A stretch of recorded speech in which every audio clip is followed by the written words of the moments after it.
C'est de l'histoire ancienne, une capsule par semaine portant sur l'histoire du Haut-Richelieu.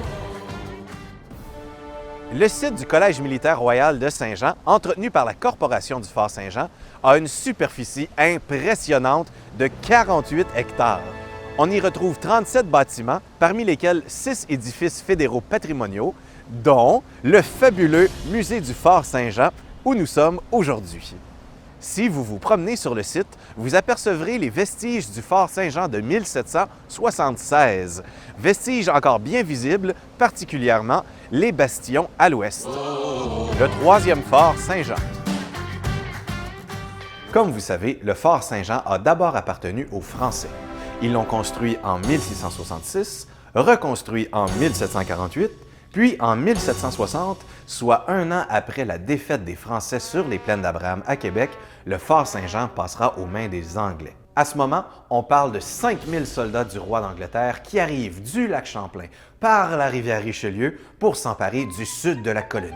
En opposition, les soldats français ne sont pas assez nombreux pour lutter. Ils décident alors d'incendier le fort puis de l'abandonner.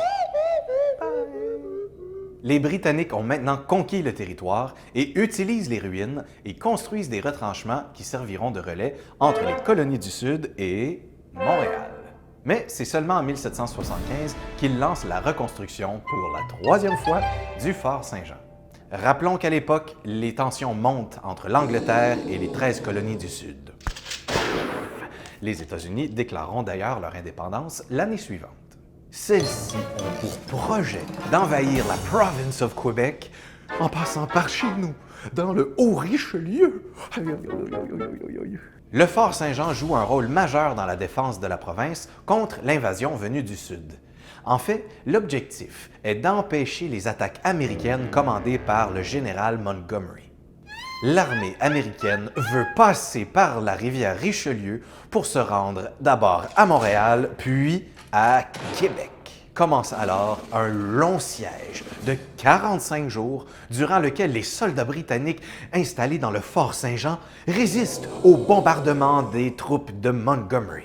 Ils devront se rendre, mais par chance, le siège retarde et affaiblit sérieusement les troupes américaines et vient contrecarrer leur plan.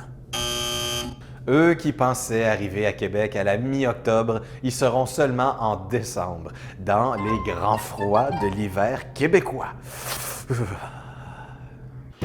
Whiz! Sur les 2000 hommes des troupes américaines, combien arriveront finalement à Québec? A. 300. B. 12. Ou C. 3 et demi. La réponse est A. On dit que seulement 300 hommes arrivent finalement à Québec. La tentative de prendre Québec d'assaut le 31 décembre 1775 échoue.